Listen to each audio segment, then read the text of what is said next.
Bom, e aí pessoal, dando continuidade, né, à nossa disciplina de técnica de programação, hoje a gente vai conversar sobre as estruturas de controle, certo?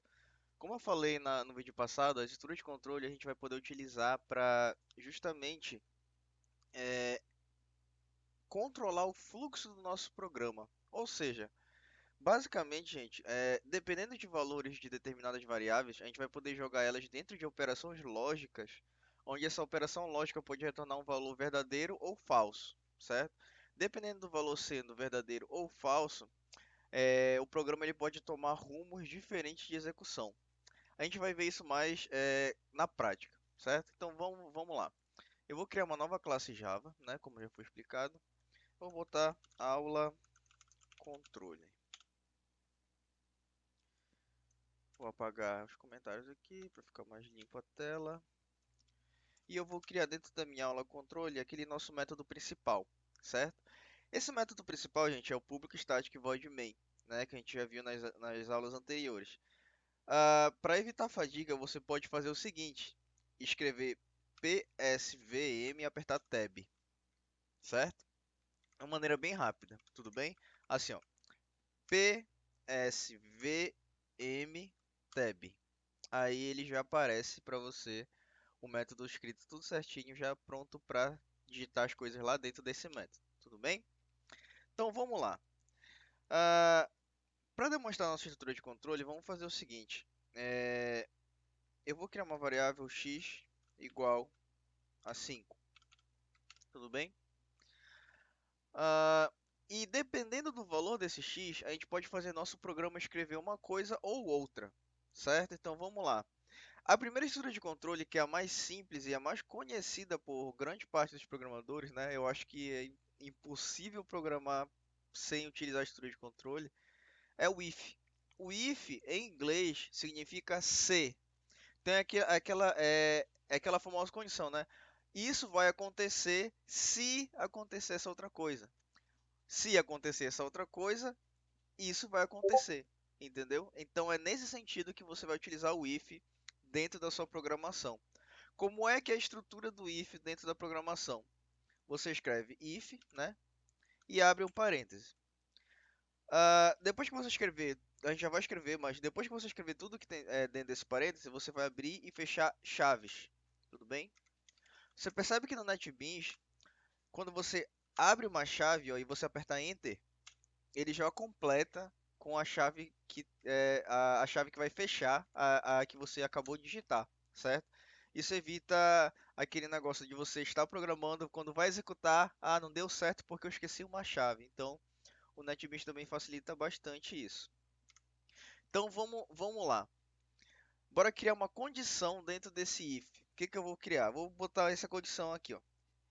If, aí dentro do parênteses, eu vou botar x maior que 2, ele vai executar o que eu digitar dentro do if.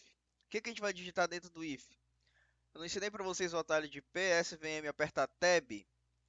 O comando de aparecer avisos no console também, ele tem um atalho desse, que é SOUT e aperta Tab, que é o System Out Print, certo? O System Out Print é SO, novamente, digite SOUT, aperte Tab, tudo bem? Aí ele vai botar o System Out Print todo estruturado para você certinho, só para digitar o ele vai mostrar. Então eu posso digitar o seguinte: se o x for maior que 2, eu posso botar um aviso: o valor de x é maior que 2. Tudo bem? Bom, ó, esse vai ser nosso programa. Eu estou criando uma variável x igual a 5. Eu estou depois botando uma condição, perguntando para essa condição: o x é maior que 2, né? Então, claro, como eu botei 5 no início, claro que vai ser maior que 2. Então, essa condição ela vai ser verdadeira, certo? É verdade que x é maior que 2. Então, sendo verdadeira, ele vai executar tudo que eu digitei dentro do if, certo? Ele vai executar a seguinte linha: System.out.print, ele vai botar um valor lá pra gente, o valor de x é maior que 2. Executando aqui, botão direito, executar arquivo, run file, ó, ele vai botar um aviso para mim, o valor de x é maior que 2, tudo bem? Bom, como vocês podem inferir, por exemplo, se eu mudar o valor de 5, vou botar 1, tudo bem? Se eu botar 1, o que, que vai acontecer? A condição do meu if, quando chegar bem aqui, ela não vai ser verdadeira, né? Ela vai ser falsa. Sendo falsa, o que eu digitei dentro do if, ele não vai executar. Então, o que, que vai aparecer para o meu programa? Não vai aparecer nada, né? Ele vai pular a execução desse if, vai chegar no final do programa e vai terminar de executar e não vai aparecer nada, né? Então, vamos lá. Botão direito, executar arquivo, ó. Ele apenas rodou meu arquivo, mas não apareceu aviso nenhum. Tudo bem? Aí, é mais ou menos assim que funciona a estrutura básica do if. If, se acontecer o que está dentro do meu parêntese, então executa o que eu digitei dentro dele. Se não, não executa. O que a gente pode fazer também é incrementar esse if, que é a famosa estrutura se então, que é, no caso, é mais ou menos nesse contexto. Olha, se acontecer desse valor ser maior que isso, executa o que eu vou digitar dentro do if.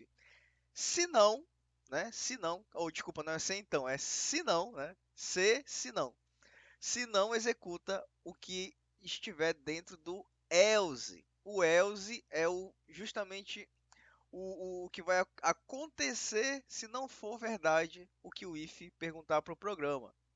Como é que é o else dentro da nossa programação? Você acabou de digitar ó, a estrutura do if, o else ele vai ser a palavra else. Depois você abre chaves, aperta Enter, né? Ele vai fechar as chaves aqui, ó. Certo?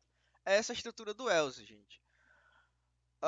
Como vocês podem ter visto, o if ele pode vir sem o else, tudo bem? Agora o else ele não pode existir sem o if.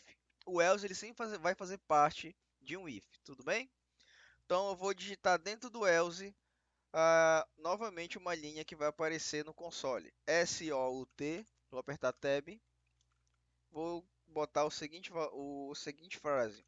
O valor não é maior que 2. Então vamos executar de novo nosso programa, ó, o x valendo 1. Eu vou jogar ele aqui nessa condição toda de if, né? Ele vai perguntar, ó, x é maior que 2? Não. Então ele vai pular para o else, né? Então olha lá, vou executar o arquivo. Então, o valor não é maior que 2. Tudo bem? Então, através dessas perguntas que a gente faz para o if, né, a gente consegue alterar para onde é que vai o fluxo de execução do nosso programa, certo? Bom, explicando um pouco mais detalhadamente, gente, existem várias maneiras de você botar essa condição de if, certo? A condição dentro do if. A maneira mais básica é essa, botar uma variável, um valor qualquer, perguntar se ele é maior, menor, igual, né? Mas como é que a gente faz isso? O maior, vocês podem ter percebido que é o símbolo, né, de maior. Maior igual, no caso, é exatamente como eu falei para vocês, é o símbolo de maior e o símbolo de igual. Tudo bem? Então, isso é o maior igual. Para quem não se lembra lá das aulas de matemática do ensino médio, maior é diferente de maior igual, né? Ou seja, qual é a diferença do maior ou maior igual a 2? Digamos que o valor de x seja 2, certo? Se tiver apenas assim, ó, x maior que 2, quando ele chegar aqui, eu pergunto para vocês, ele vai ser verdadeiro ou vai ser falso? Ele vai ser falso, né? Porque x não é maior que 2. X é exatamente 2. Ou seja, o if ele vai ser falso nesse caso. Agora, se eu botar maior ou igual, né? Maior ou igual a 2, aí ele vai ser verdadeiro, porque eu estou perguntando se o x ele é maior ou igual a 2. Tudo bem?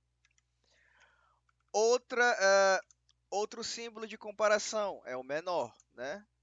O menor é exatamente o contrário do maior. Ele pode ser apenas o menor e também pode ser o menor igual a 2, né? Para esse nosso caso.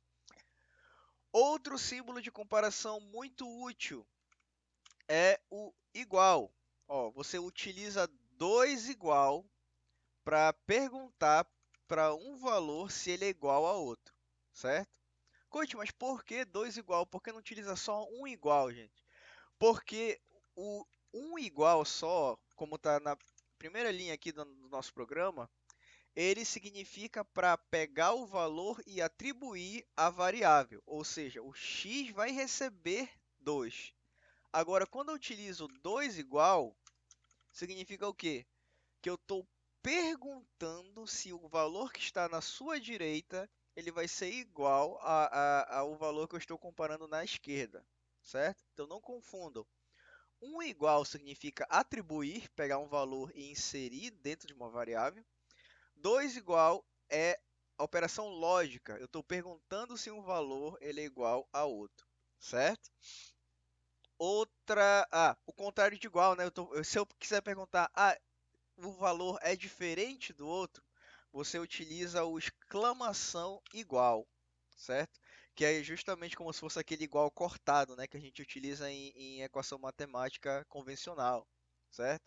Então, o de perguntar se é diferente é exclamação igual, tudo bem?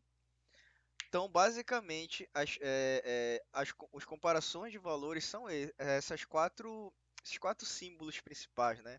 Maior, maior igual, menor, menor igual, igual, igual e exclamação igual. Tudo bem? Outra coisa, gente. Vou criar uma segunda variável y igual a 3, certo? A gente pode concatenar perguntas, certo? Eu posso perguntar se um valor é igual a 2 e o outro valor é maior que 5. Eu posso concatenar essas perguntas. Mas como é que funciona essa concatenação? Bom, você pode utilizar basicamente dois tipos de concatenação, que no caso é o vou deixar bem aqui, ó, em comentário, e e o ou, tudo bem? O e dentro da programação em Java e grande parte das outras linguagens de programação, ela é representada por esse símbolo bem aqui, ó, 2e comercial, certo? Eu acho que é comercial que se chama esse símbolo. Tudo bem? Isso daqui é o E.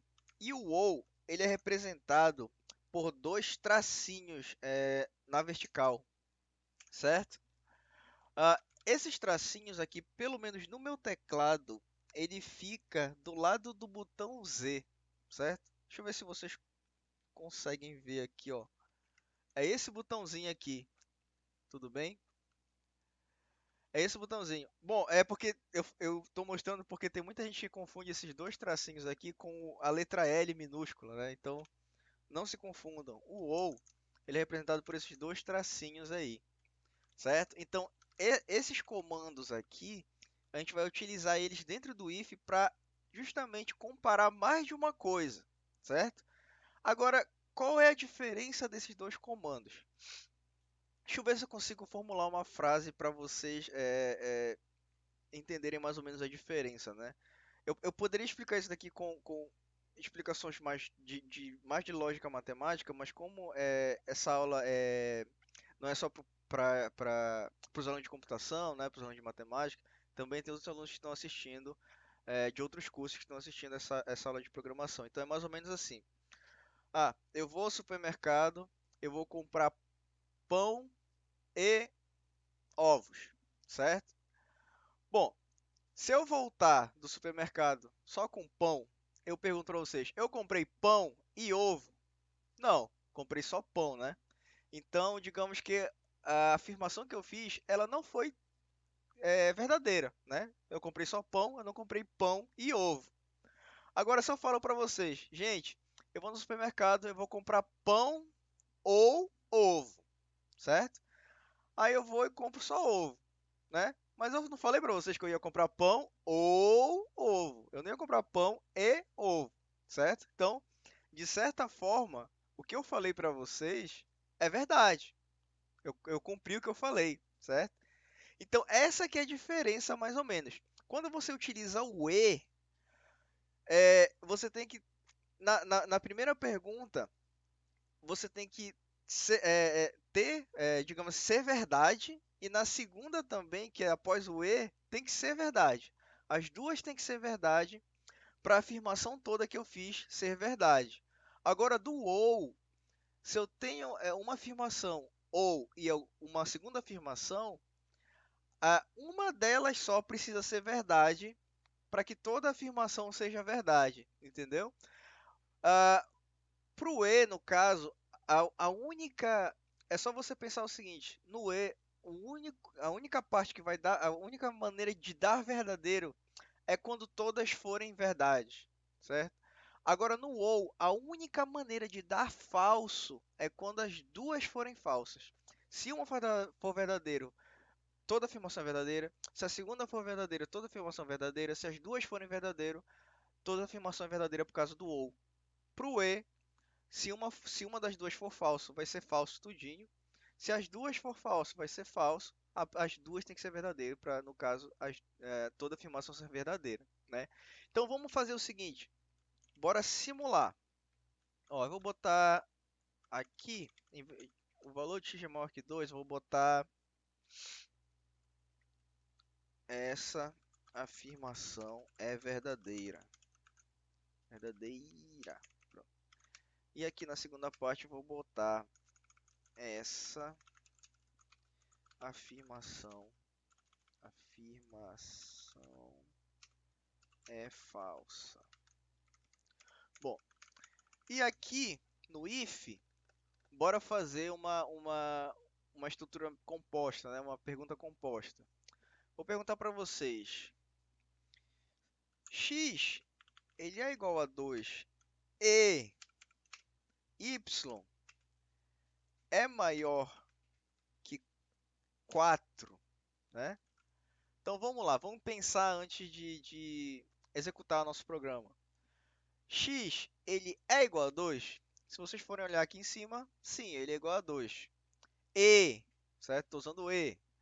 Y é maior que 4, ou seja, se você for ver o y ele vale 3.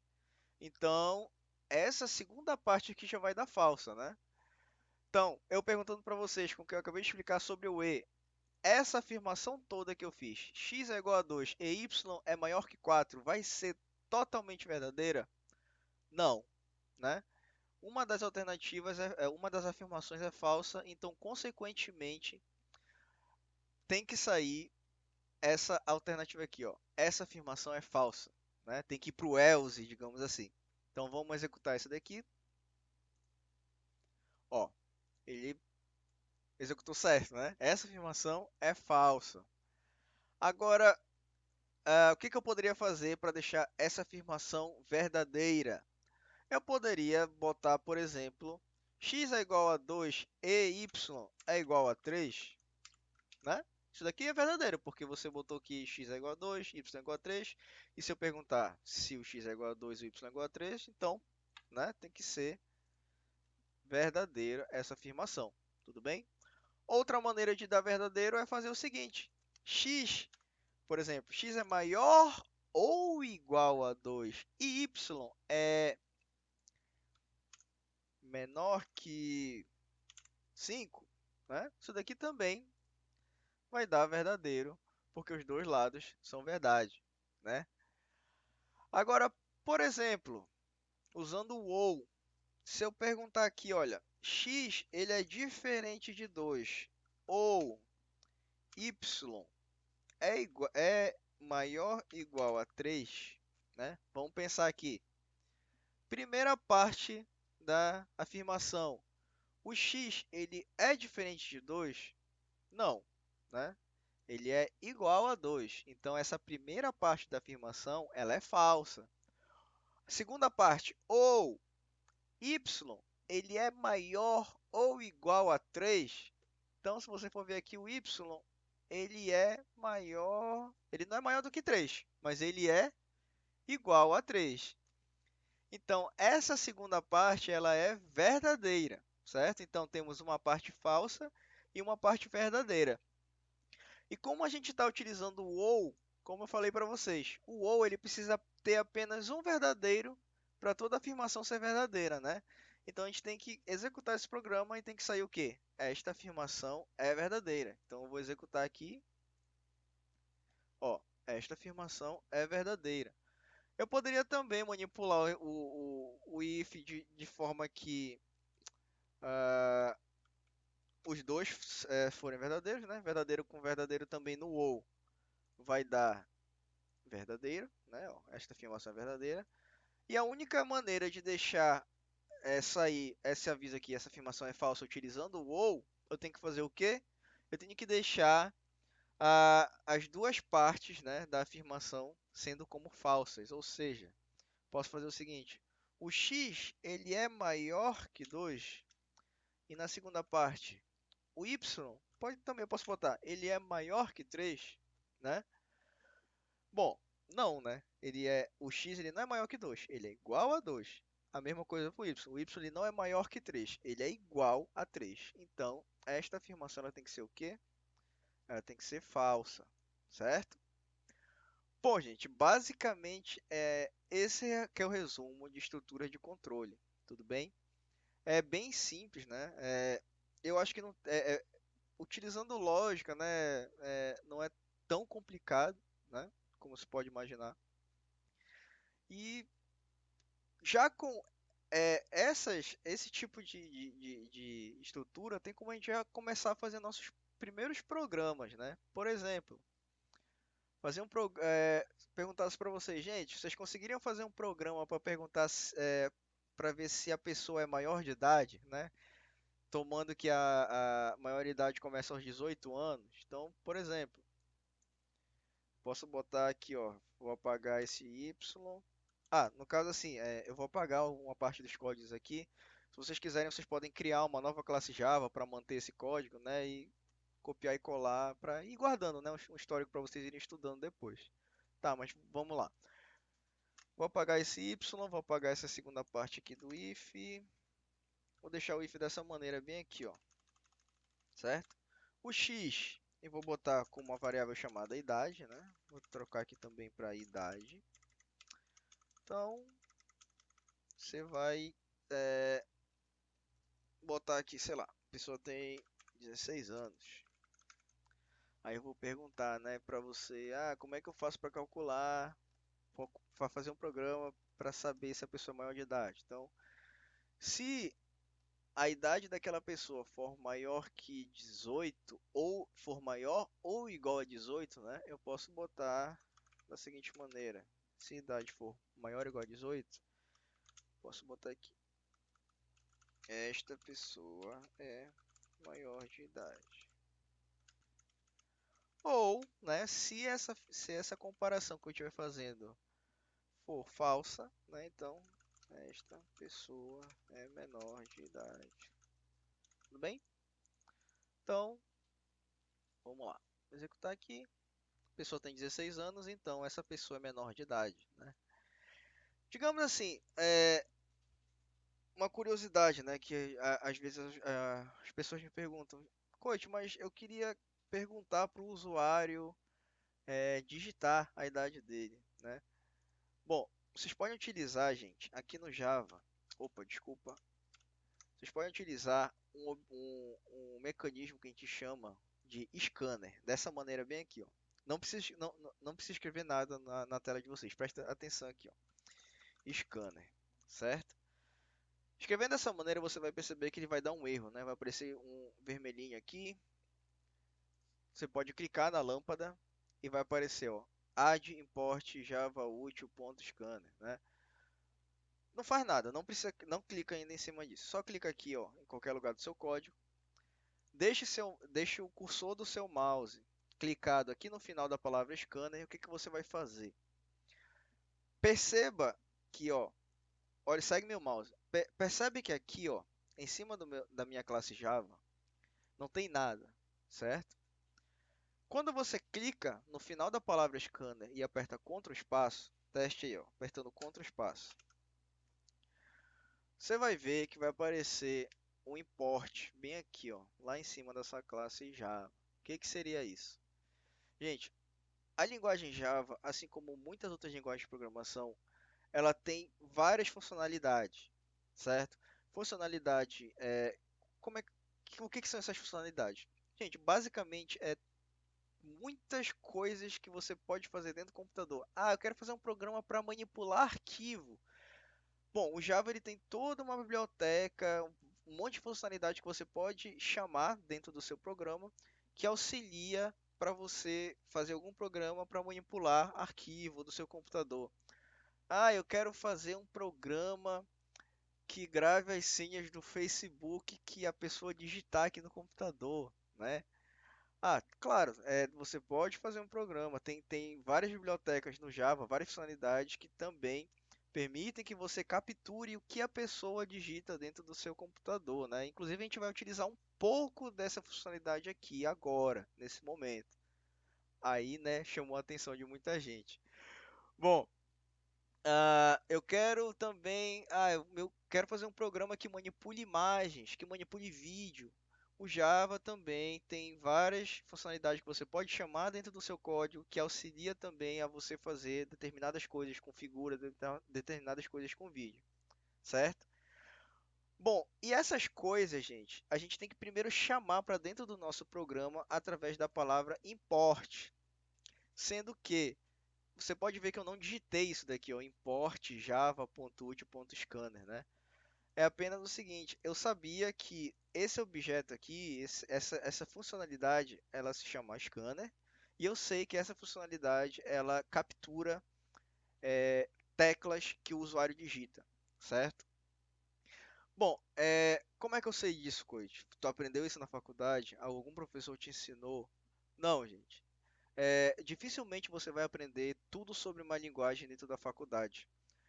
Aliás, eu me arrisco a dizer que o que você aprende na faculdade de Java, de C, de Python, enfim, são só o básico do básico do básico do básico do básico, certo? Você não vai sair da sua faculdade sabendo montar um sistemão do zero, sabendo pegar código de sistemas legados e mexer com muita malemolência, né? Digamos assim. Gente, a programação você tem que estudar bastante por fora, certo? Consultando principalmente a documentação da linguagem. Essa documentação da linguagem eu mostrei em aulas passadas, na aula passada eu acho, que é naquele site da Oracle, né? Se você digitar também no Google, documentação Java Oracle, vai aparecer lá. Toda a documentação do Java vai aparecer uma lista gigantesca de tudo que o Java tem que ele pode te oferecer, certo? Ah, como é que eu vou estudar isso? Eu vou pegar desde o início da lista e ficar lendo de cabo a rabo tudinho? Não, né, gente? Você aprende, no meu caso, por experiência própria, eu aprendi por demanda. Coach, eu preciso de um programa que faça isso. Aí eu fiquei pensando, gente, como é que eu vou fazer isso? Né? Como é que eu vou manipular a imagem? Aí comecei a pesquisar na internet, né? Pesquisar na documentação. Ah, biblioteca para manipular a imagem Java. Aí tu vai achando as coisas pesquisando no Google, né? Pesquisando aqui, pesquisando ali. E assim você vai aprendendo, certo? E consequentemente vai aprendendo a programar, tudo bem? Então, não confie, digamos assim, não se encorte achando que numa disciplina de programação você vai aprender tudo sobre tudo de programação, principalmente Java ou Python, enfim, qualquer tipo de linguagem aí, tudo bem? Voltando para a aula. Bom, então, o que que a gente está fazendo? Eu digitei scanner, aí eu pedi para vocês botarem o cursor no final da palavra scanner, apertar Ctrl espaço, e ele vai chamar para ti a palavra, o import lá em cima do seu programa, o scanner, certo? A partir daí a gente já pode mexer nessa funcionalidade. Como é que eu faço isso? Ah, Scanner, vou botar o nome da minha variável scanner, eu posso botar de, sei lá, s, né? Igual a new, dessa forma, e scanner, abre, fecha parêntese, ponto e vírgula. Tudo bem? Ele vai dar um errinho aqui, certo? Ele vai dar um errinho e por que ele dá esse errinho? Porque, gente, se vocês forem ver também na documentação do Java, vocês vão ver que essa funcionalidade aqui, ela exige que você tenha passe para o scanner da onde está vindo a letra que aquele scanner ele vai observar para poder capturar, certo? Então, como eu quero que a pessoa digite aqui, ó, aqui no nosso console, eu vou passar justamente o system.in, certo? Esse system.in, que vai ser justamente a entrada que o usuário digitar aqui no meu console. Tudo bem? Enfim, feito isso daqui, é, gente, não precisa se atentar muito para essas coisas aqui, certo? Isso daqui é mais coisa de orientação a objetos. Tudo bem? Vocês vão aprender um pouquinho mais para frente. Apenas entendam, eu só estou dando uma explicação para que vocês não digitem coisas aqui sem saber bolhufas do que está acontecendo. Eu só estou explicando para vocês, certo? Bom, então a partir disso, eu vou poder capturar o que o usuário digitar aqui dentro do meu console. Então vamos lá. Ao invés de botar int idade igual a 16, eu vou fazer agora é, dessa maneira aqui, ó. Eu dei o nome do meu scanner de S, né? Se vocês deram o nome do scanner de vocês, sei lá, de X, Y, Z, vocês têm que chamar essa variável bem aqui, no lugar do 16, e apertar ponto, certo? Quando vocês apertarem ponto, olha, tá vendo a minha tela? Vai aparecer um monte de coisa. Isso daí são todas as funcionalidades que eu posso utilizar daquele meu scanner, certo? E uma das funcionalidades que eu quero utilizar é esse daqui, ó, Next Int. O que que significa isso? Você pode ler a documentação aqui, mas basicamente o que que isso faz? Ele vai esperar que o usuário digite um número no console. E o que que ele vai fazer? Ele vai pegar aquele número e vai fazer, e consequentemente ele vai jogar aquele número para dentro da minha variável idade, certo? Então vou botar aqui, ó, vou apertar Enter. Ó, vai aparecer s igual ou s.nextInt, certo? Dessa maneira bem aqui, tudo bem? Bom, tá pronto. Basicamente está pronto o nosso programa para saber se a pessoa é maior ou menor de idade, né? Se eu executar bem aqui, ó, botão direito, executar arquivo, vai ver que vai ficar meio que travado, né? Não vai aparecer nada. É porque ele está esperando que tu digite um número. Então, se eu digitar, por exemplo, 30 anos, ó, esta pessoa é maior de idade. Se eu executar de novo bem aqui, digitar 5 anos, esta pessoa é menor de idade, tudo bem? Justamente porque ele joga aqui dentro do nosso fluxo de controle e ele redireciona o nosso programa para executar determinada linha ou outra, né? Ah, coach, mas eu acho meio feio, né? Se eu executar o meu programa e não aparecer nada. Bom, gente, se vocês forem ver, vocês têm o que é necessário, né? Bem aqui, ó, tá vendo essa linha bem aqui, por exemplo? Ela não mostra um aviso para o usuário. Você pode copiar e colar essa linha e colar bem aqui, ó, aqui em cima, antes da idade, né? Antes do int idade, e você pode mandar um aviso para o usuário aqui, ó. Quantos anos você tem, né? Aí, ó, quando eu executar, o que que vai acontecer? O programa vai me perguntar quantos anos você tem. Ah, sei lá, 32. Esta pessoa é maior de idade. Tudo bem? Então, basicamente é isso. Mas não se esqueçam, o objetivo da aula justamente é mostrar para vocês o if e o else, certo? Bom, como trabalho de pesquisa, eu não vou pedir para vocês me darem resultado nenhum, mas pesquisem também concatenação, ó, concatenação de if e else. Vocês vão ver, né? Só dando uma explicação rápida. Isso daqui é para pesquisar, para pesquisa de vocês. Vocês vão ver que vocês vão poder concatenar vários ifs e elses, né? Esta pessoa é quase maior de idade. Else, ó, esta pessoa é, menor de idade, ó. Vocês estão vendo que tem um if bem aqui, né? Se não acontecer esse if, ele vai para um outro if, né? Bem aqui, ó. Se não acontecer esse outro if, ele vai para esse outro else bem aqui, né? Então vale a pena dar uma pesquisada nisso, porque aí você vai poder fazer fluxos de controle mais complexos ainda, certo? Ah, isso daí vai. Desculpa. Eu recomendo vocês darem uma estudada nisso, porque, né, vou cobrar alguns exercícios com essa estrutura. Mas aí fica como trabalho de pesquisa para vocês aí, tudo bem? Bom, por hoje a aula é isso, a gente se vê lá na próxima.